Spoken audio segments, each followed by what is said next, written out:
परसों रात को मैं हॉस्पिटल गया हुआ था, तो मेरे पास कॉल आया। मेरे साथ ही रहता है एक लड़का, जिसको भी ऐसे इस घटना का कुछ भी नहीं पता था। वो अपनी शॉप से आ रखा था पेट्रोल पंप की तरफ, तो उसका कॉल आया था कि 2 सवारी छोड़नी है सुजानगढ़। तो मैं बोला ठीक है छोड़ दूंगा। फिर मैं घर पे आके वाइफ को ड्रॉप करके हम हॉस्पिटल गए हुए थे। ड्रॉप करके फिर वापस गया था, तो वहां से वो पीछे वाली सीट पे बैठ गए थे दोनों।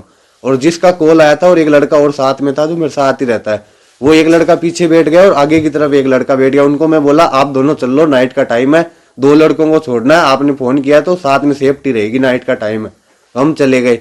फिर उन्होंने 1500 रुपये पेट्रोल पंप पे दे दिए हमें, लाडनू पुलिया के पास में जो पेट्रोल पंप है डीडवाड़ा में, वहां पे दिए। तो मैंने तेल डलवा के वहां से फिर सुजानगढ़ की ओर रवाना हो गए।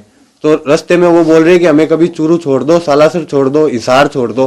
तो मैं बोला भैया आपको एक बार बता दो जाना कहाँ है। तो बोला हिसार छोड़ दो। तो मैं बोला हिसार के ज्यादा पैसे लगते हैं। तो बोला 10, 15, 20 हजार लग जाए, हमें कोई दिक्कत नहीं है, आप छोड़ दो। तो मैं बोला भैया हमारे घर वाले अलाउ नहीं करते 10 बजे के बाद में। तो उनको फिर वो बोले ठीक है सुजानगढ़ की तरफ चलो, वहां से कोई साधन देखते हैं। मैं बोला भैया आप ट्रेन में चले जाओ। तो बोला हम ट्रेन में नहीं जाएंगे, हम आराम से जाएंगे बस में या टैक्सी में। तो फिर उनको एक बस दिख गई सुजानगढ़ बस स्टैंड पे, दिल्ली नोखा लिखा हुआ था उस पे। तो वहीं उन्होंने गाड़ी रुकवा ली और उसी बस की तरफ वहां कंडक्टर से बात करने लग गई कि हमें हिसार जाना है। तो उनको वो बोला कि हिसार तो नहीं जाएंगे। तो फिर वो धारोड़ा की ऐसी कुछ बात करने लग गए। तो आपको कहीं कोई आभास नहीं हुआ कि इतने बड़े अपराधी इतना बड़ा अपराध करके आए हुए? नहीं सर, ऐसी कोई आभास भी नहीं होने दिया। उन लोगों ने भी आराम से बात कर रहे थे और वो हरियाणवी लैंग्वेज में बोल रहे थे। मैं पूछ भी रहा था कि आप इधर क्यों आए हो, एकदम नॉर्मली फ्रेंडली बात करते हुए जा रहे थे। फिर थोड़ी देर बात किए, फिर वो चुपचाप बैठ गए।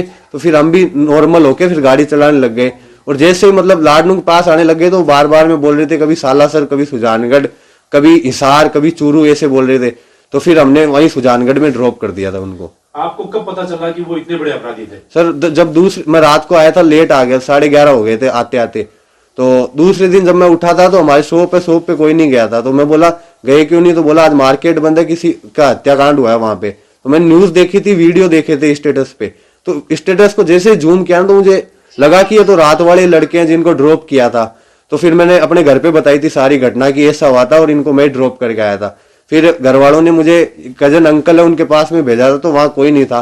फिर मैंने शाम के टाइम 6-7 बजे करीब अंकल को कॉल लगाया, मैं ऐसी बात है क्या करूं। तो उन्होंने बोला कि पुलिस की हेल्प करनी चाहिए, तुझे थाने में चला जा सीआई साहब के पास में।